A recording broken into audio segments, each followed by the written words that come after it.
Good morning, everybody. Welcome to the wonderful world of crime.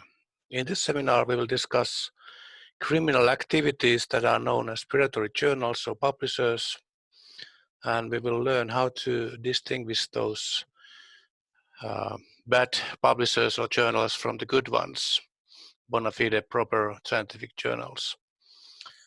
But as we will know, this opposition between the good and bad is not so simple, and we will go through different aspects of it in the forthcoming presentation.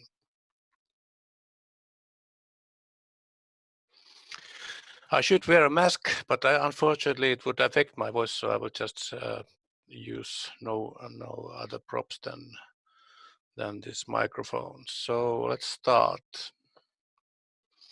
Here are some contents. We'll first discuss what is open access journals versus a predatory journal, although both of them are actually open access journals usually. Then some typical characteristics of predatory journals. Then about reasons for publishing in predatory journals. In cases when people are aware that they are predatory journals, we will discuss those kind of cases. And then discuss the length or the extent of the problem in general. And then I will present some solutions to the problem. In the second part, we will discuss how to recognize predatory journals in 3 steps, after which there's an example of a real-life case. And then we will discuss what is an good open access journal like. Then finally, I will discuss a bit of research outreach, which is a service, not really a predatory service, but it has been very active in our university.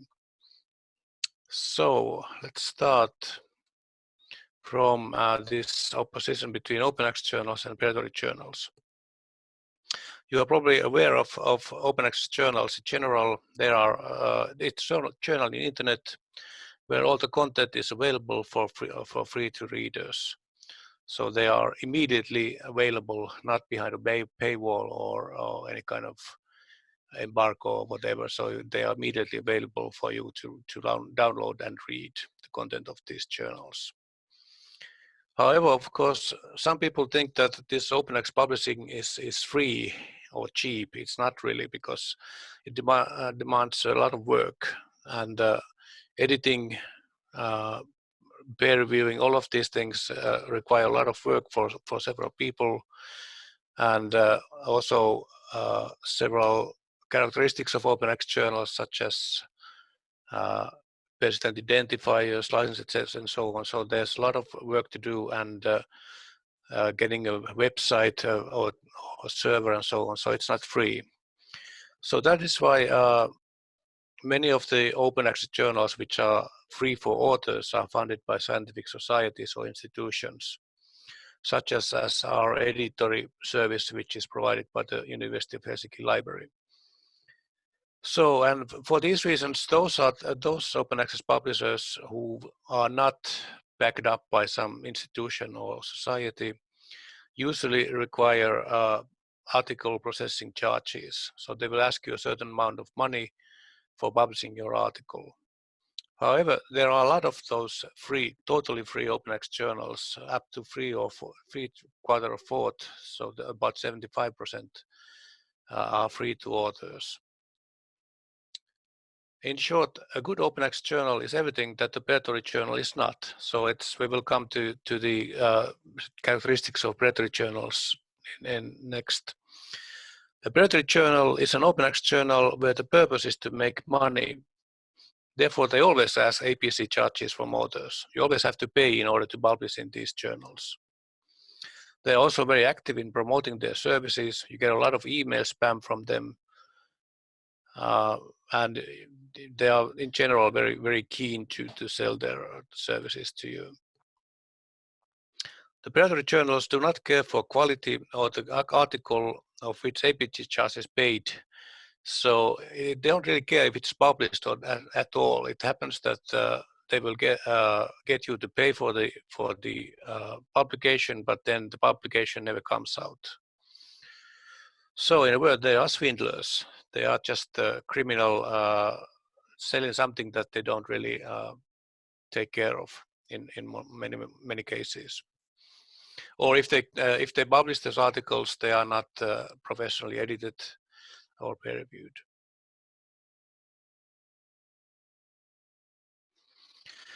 Here are some more characteristics of predatory journals. The peer review process is non-existent or unconvincing. As long as the APC charge is paid, they can publish anything. For example, there's an article with a simple phrase, "Get me off your XXX mail list," was published.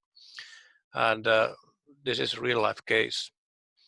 And there are lots of other articles which includes material which is simply not scientific. There's a very quick publication process. For example, a paper was received on Christmas Eve and it was published on New Year's Eve. And everybody who has published an article knows that this is not possible in a proper journal. There's a constant spamming of services, for example, after conferences. The journals have often larger-than-life pompous titles which imitate well-known journals. Something like the Universal Journal of the World or something like that. Sometimes the difference to bona fide journals can be very small to lead on possible submitters. So there can be only like one word different from a well-known proper journal. So some people might make mistakes on the journal. These journals are usually published by companies, which are called predatory publishers, registered in the third world usually, especially India and Africa. Some publishers also organize non-existent conferences and sell participation fees, predatory conferences. So for example, you might get by email a lot of offers of participating in a congress in China or India, for example. And there has been cases where somebody has traveled all the way to that place, booked a hotel and so on, and then find out that there is no congress. They have just paid the congress fee, but there is no congress. And the company is getting away with murder because they are usually very, very difficult to legally kind of put responsible for these deeds. And then there are fictional persons in editorial committees or persons whose permission was not asked. So if you find a journal with editorial board which doesn't include well-known researchers in your field of science, it is very suspicious.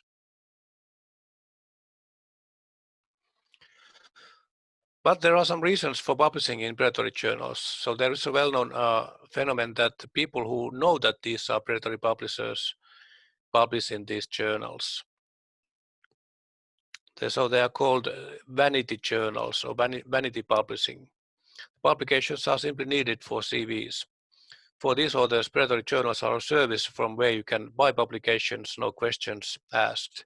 It means that if they want to publish something and they know that it's not really a proper article in the sense that it has chances to be accepted, they will get their CV mark from these predatory journals because they will publish anything that you pay for. Typically, these authors come from the third world, where it is difficult to get papers accepted to high-class journals due to language problems, insufficient source material, funds, etc. So in countries where the research culture is underdeveloped, it might be difficult to get the articles published in Western journals or proper Western journals to be published, for example, because they usually require flawless English, and this might be difficult for these third world researchers to come up with. However, there are also many well-known cases where the published and perished culture has led researchers, even established researchers, to publish in these predatory journals. For example, in Italy, 5% of the researchers has published in a predatory journal. So this is a big problem because for people who are wanting to proceed in their careers, this might be a kind of unhonest outlet to advance their careers. Another big problem is that these popular journals are very popular among the climate change deniers, vaccine opponents, and so on, among pseudoscience and those who have political goals. And that is why this information spreads easily in the predatory journals and can influence even world leaders. You might remember that a few weeks ago, Trump was suggesting that we should inject disinfectant to our bodies to cure the coronavirus. I don't know if he read any predatory publisher or his advisors read, but these kind of ideas usually spread into these dubious journals. So it's a big problem. It's estimated that 2014 there were 8,000 predatory journals. In 2011 it was estimated there are over 11,000 of them. And there are very few institutions that have started to fight against these publishers. 5% of the organizations, according to one study, have tried to solve the problem. Recently, there has been some attempts in India, which is good because the predatory culture is there very, very strong. There are many career stories where publications in predatory journals have played a large role. So this is why this phenomenon still exists, because they are needed for these vanity purposes or career advancing purposes.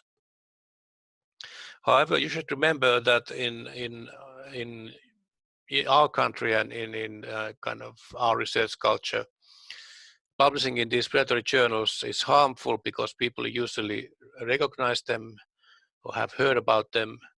And if you have a publication in that kind of journal, it's usually harmful for your image, and it's also an embarrassment in a way, because when you have applying for a job, for example, usually the assessment board knows about those predatory journals, so you might get minus for publishing in those, and that is why you should be aware that that this is not something that you should do in your career ever. So the conclusion is that the journals are important for career development, but no one wants to admit it. But the system must be destroyed to stop the spread of disinformation and to improve the quality of research. On the other hand, there is a problem in the infrastructure, of course. Publishing in high-class Western journals is very difficult to third world researchers. So in a way, it is understandable that these third world researchers are relying on these predatory publishing methods, but this is something that should be somehow stopped, because this is a big problem and it will just decrease the level of science and the image of science. The solution is to give up the publish and perish culture and concentrate on the quality rather than quantity. Create free, high-quality, open-access journals. Note that hybrid publishing is thought to be only a temporary phase into scientific publishing. For example, in the European Union Plan S program, which is going on at the moment, the hybrid publishing is something that is thought to be a kind of temporary phase, which should be abolished in 3 years. So this is not a solution, it's more of a problem.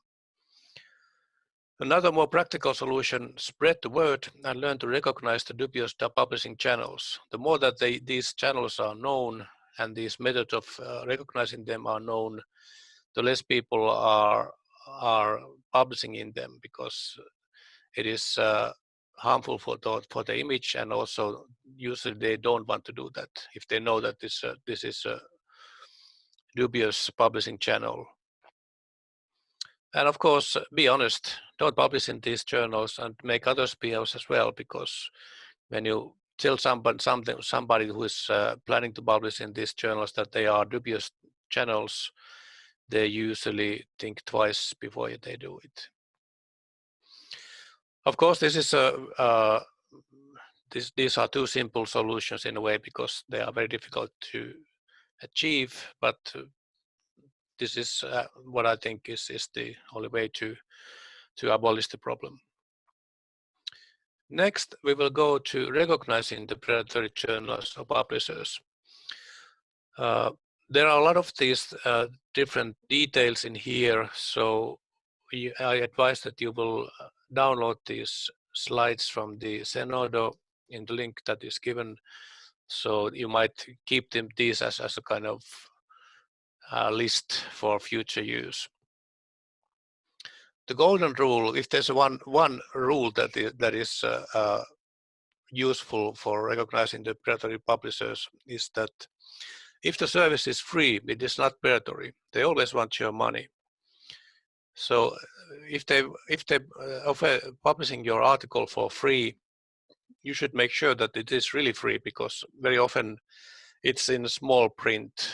Usually if they send you an email spam saying that we have this great journal and we are very interested in your article, this and this, you should make sure that it is really free, because very often it comes out only in the phase where you have already accepted this offer, that they tell you that, well, this is about, you know, €1,000 or something like that. Often the information of the APCs is well hidden in the predatory journals. If it's available in the web page very clearly, then it's a good sign. But if it's difficult to find, it's always a bit dubious. So there are, of course, thousands of open access journals that do ask for APCs. For example, you can look at the journals in the journal FI, which is the collection of Finnish scientific societies journals. And then the first step is really to check trusted directories and classification systems available. The most familiar to us, probably to you as well, is this publication forum, or UFO, which is maintained by the Finnish scientific community. The journals and publishers are assessed and classified by scientific boards regularly, and one can suggest journals to be assessed. You can search by journal or publisher name, click the result on the bottom of the page, and you get information and history of assessments, as well as assessments from other Nordic countries. You'll also get the history of the assessments. I mean that for the last, I don't know, 6 or 7 years it has been existing. So you know that if there's a kind of development in the journal, if it can kind of improved, or the quality has decreased. There are 4 classes in UFO. Free is absolutely best journals or publishers in their field of science. 2 very good trusted publishing channels. 1 adequate scientific journals well worth publishing in.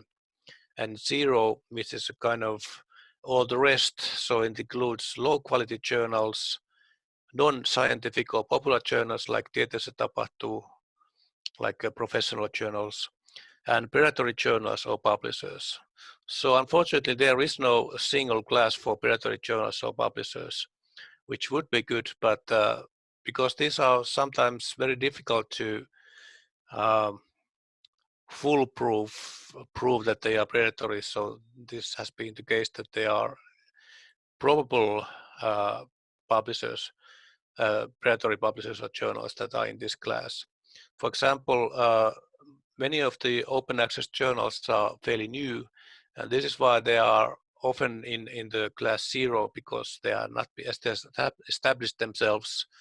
For example, some bona fide publisher might have like 30 open access journals, and 12 of them is in class 0, 5 of them are in the class 1, and maybe 1 or 2 are in the class 2. So the quality change varies, and when they get established, so the classification usually improves. Therefore, if a journal presents itself as a scientific journal, so it says that they have the peer review system and so on, and it is classified as 0 in UFO, it is probably a predatory journal. At least it's a dubious case. However, not all open access journals are predatory in the class 0. So there are new journals or not established journals who have not yet established themselves. Here's an example of a predatory publisher, Lambert Academic Publishing, well known.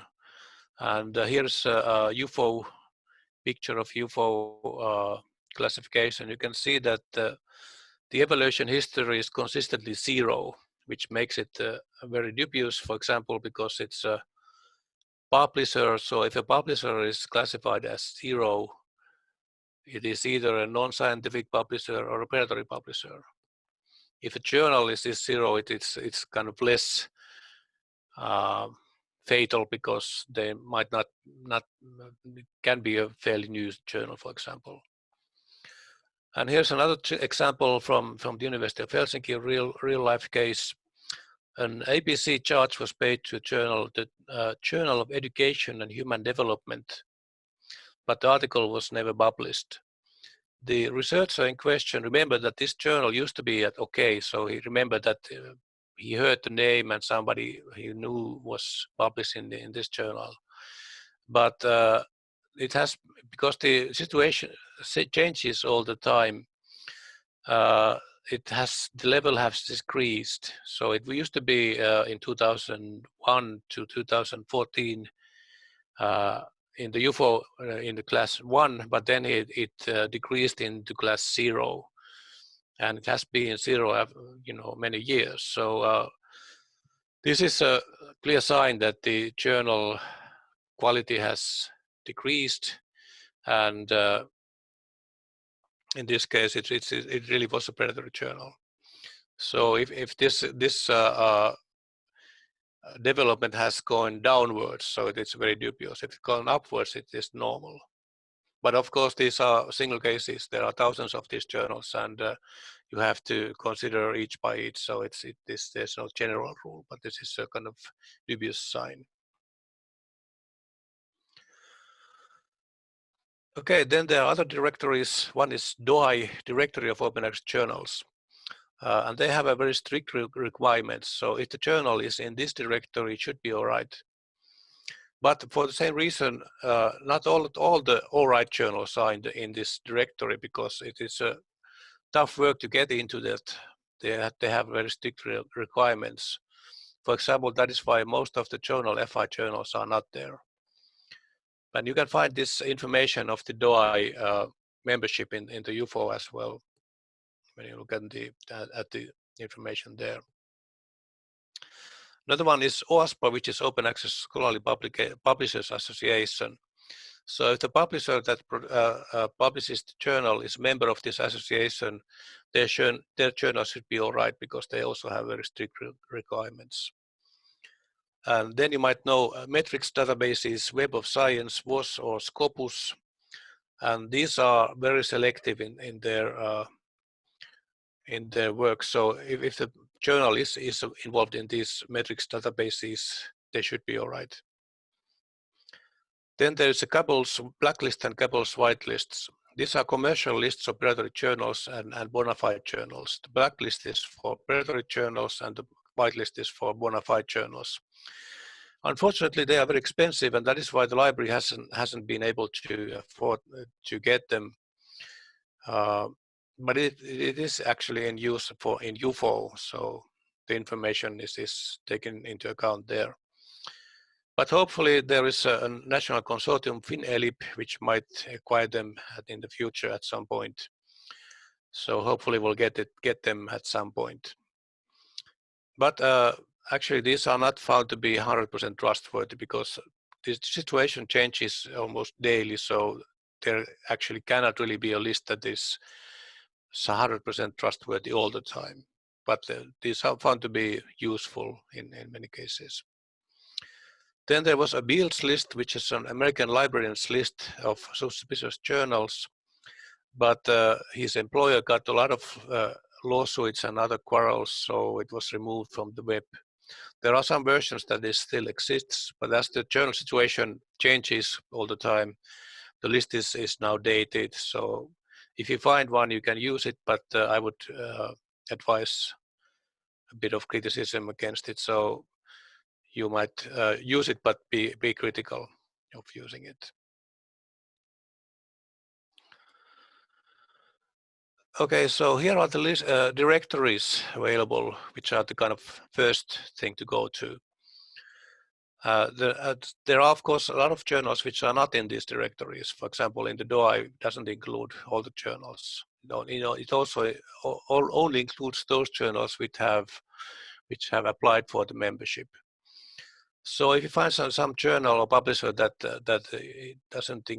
is not included in these lists or directories, you should go into their web pages and look at some signs or characteristics which are typical for predatory journals or publishers. So first is the background, owners and principals, the company principals and location credible. Lack of unclearness of this information is suspicious.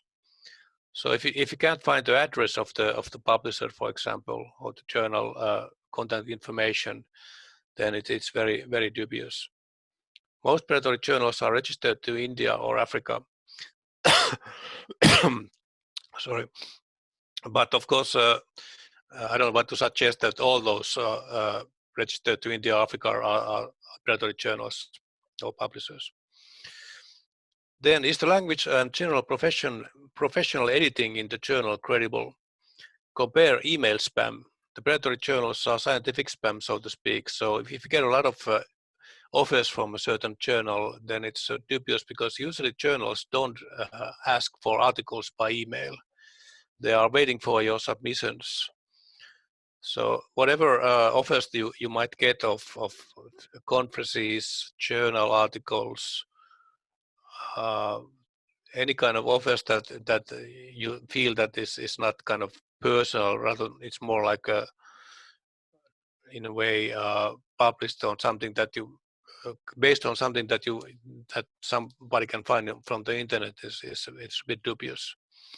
For example, if you have attended a congress and the program is in the internet and you get offer after that congress of publishing in a journal or book, it is usually a predatory publisher. So you might check Wikipedia for the journal or publisher. There is a lot of information in the Wikipedia for predatory publishers, for example. Says usually there are some reported cases of well-known misconducts.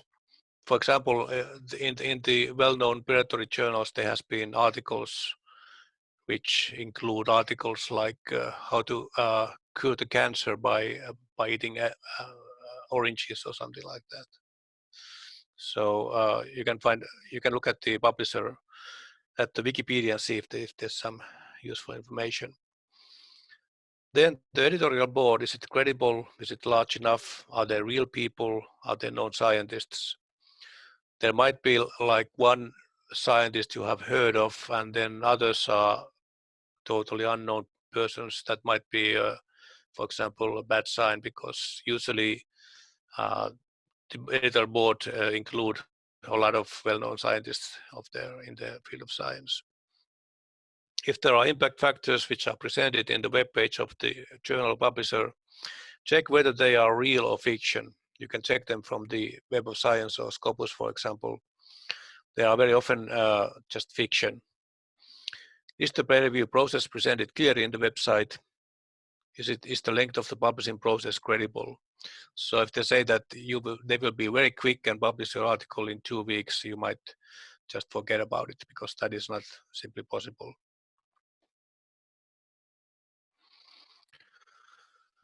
Some more things. So if the journal has an ISSN identifier, it is a very good sign, because in practice all credible journals have it.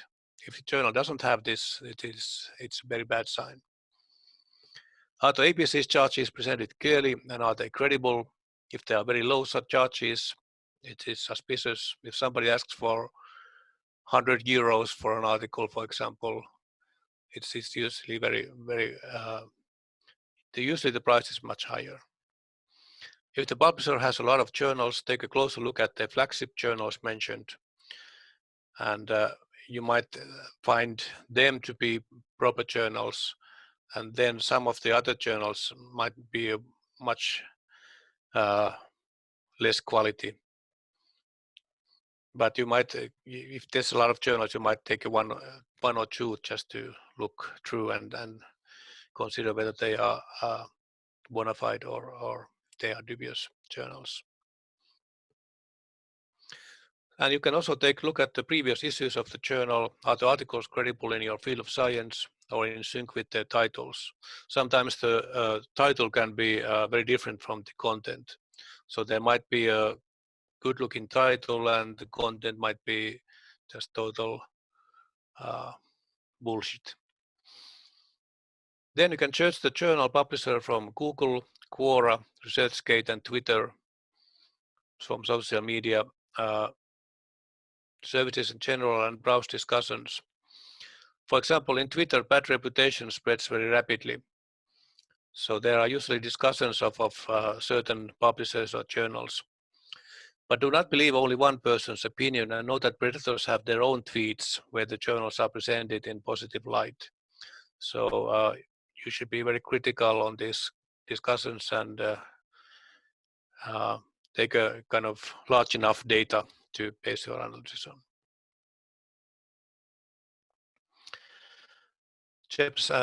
There are some checklists in the internet which might be helpful. Here are some links. I will not go through them because they are usually consist about the same as I just explained.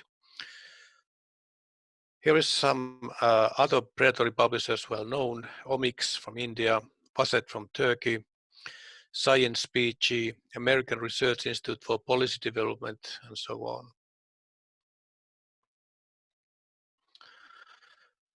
And then the last step, the jungle drum is very good in these cases. So ask around. You can ask colleagues, supervisors, etc. Has anybody heard of the journal or published in it? Do colleagues get a lot of spam from the journal or publisher? Has any researcher you know published in this journal? Do the articles in the journal look interesting and important? So you should take a look at least one or two issues and the articles, and not read them really, but kind of see if they are scientific articles in the first place. So in this picture, you can see that these reasons for this vanity press phenomenon, that the credible journals, they have a very thorough peer review, they ask a lot of revisions, they reject a lot of articles. In the predatory journals, they are very, very positive, they are very fans of you, they say that you do a great work and we would be proud to publish our article, we adore your research. And they will be in, well, there is a peer review, but it's a formality. We don't ask you to do any revisions. And your publication will be there in a few weeks. And that is, of course, always very suspicious when you know what to expect in real journals. If all of this above fails, you can ask the library specialists from this address, Open Access Helsinki FI, for library specialist opinion of the journal or publisher. But I should warn you that there is no 100% foolproof way to know that a journal or publisher is predatory. So we can only give you a well-informed guesses. We know some journals and publishers which are predatory, but there are thousands of them, and we don't know all the cases. But you can ask us for opinion anytime. And now here's a real life case. Actually, it's in my life case because I got this offer from International Journal of Science, Technology and Society. And as you can see, they have an ISSN identifier, which is a good sign, of course. But there are other dubious things here. One of those is that the journal name is International Journal of Science, Technology and Society. So it's very universal, can include almost anything. And the fact is that this article was already published by Springer as a book article. So why would they ask me to publish this in their journal? It's a bit strange. And this is an email offer. The publication process length is very slow, very quick. So it's 7 to 9 weeks since the submission date.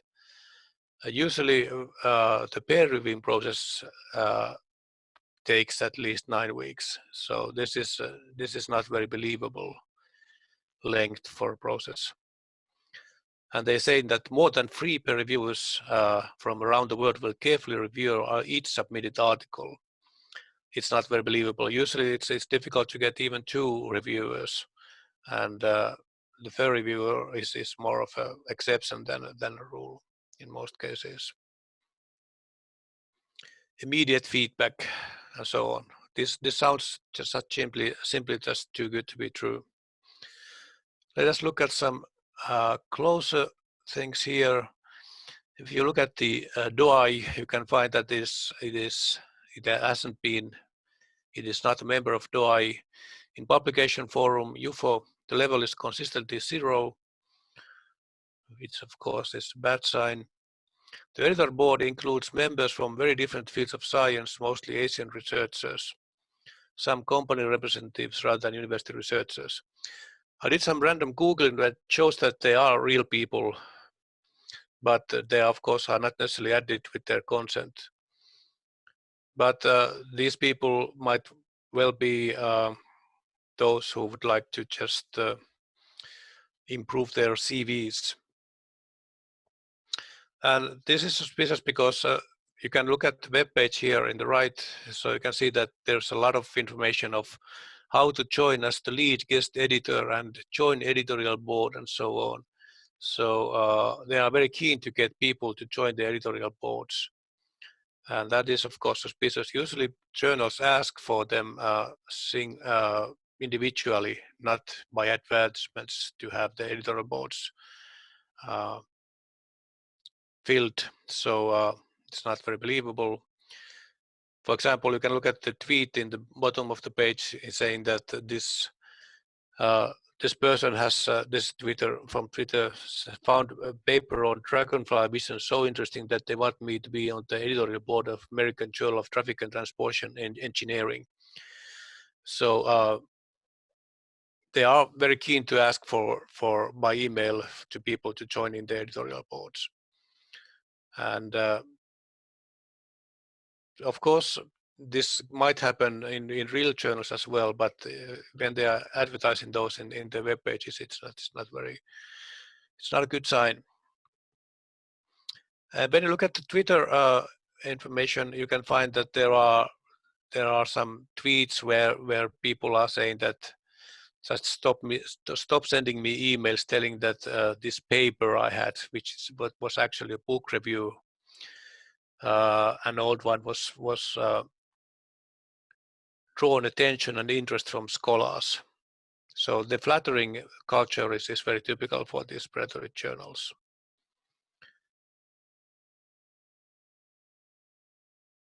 So, but when you look at these pictures and their conduct, you can see that they are fairly professional.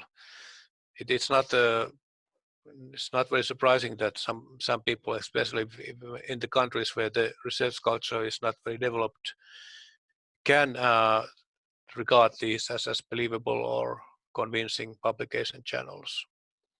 So you have to be very careful when you are dealing with these predatory journals. Then what is a good open access journal like? In short, it is everything but the it's very unlike the predatory journals. So they are they're doing everything in a kind of opposite way to the predatory journals usually. So it does not have the characteristics of a predatory journal. It is a professionally edited journal which includes interesting and important articles. It is more interested in the progress of science than money. The purpose of the predatory journals and publishers is to make money. And this is not the case in the bona fide scientific open access journals. The journal includes well-known researchers in the editor boards and is well defined in terms of research areas. So they are usually much more narrow titles than Journal of Technology, Society and Science or something like that. So they are, as you know, they are usually the titles are much kind of focused, more focused.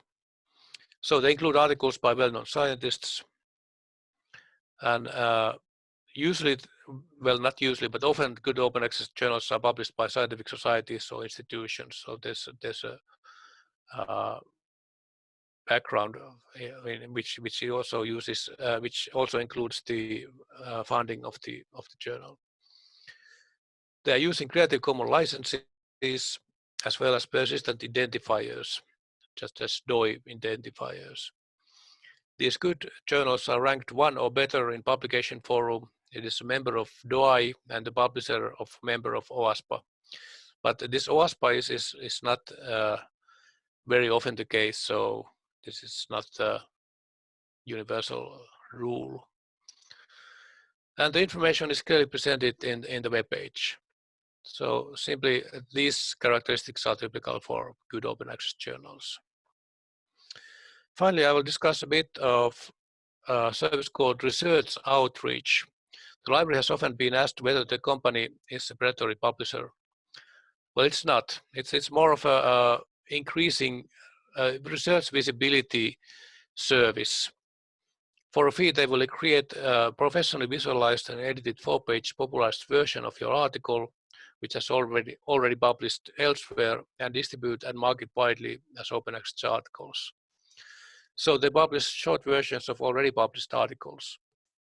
So this is meant for popularizing science rather than publishing new research results. And if you find this useful, if you want to popularize your research and are willing to pay for it, it is quite fine. As you can see, that it's backed up by several well-known universities, although not University of Helsinki. So this is fine, but we also have some other tools for this same purpose. One is Kudos, which is licensed to the University Library. You can see our guide to that in our research visibility and altmetrics guide. And the basics of this tool is that you will just explain the article in plain words and say why it's important in your field of science. And then you can share it to the social media services. And then you can follow the metrics that it gets in the social media. And this is free for university researchers, so I would rather advise using this. And so this is about it. So I hope that after this webinar, you at least know something about these predatory journals and you know where to get help. That is, I will say it again, it's open access Helsinki FI. If you are unsure of what to do or whether some publisher is predatory or not. And here are finally some sources and more reading for you. I would especially if you can read Finnish, I would suggest Timo Vilenen, Eeva Savolan, Saalisten Jälle, which is a general article on predatory publishers and journals, and it's an open access journal. So that's about it. Thank you very much.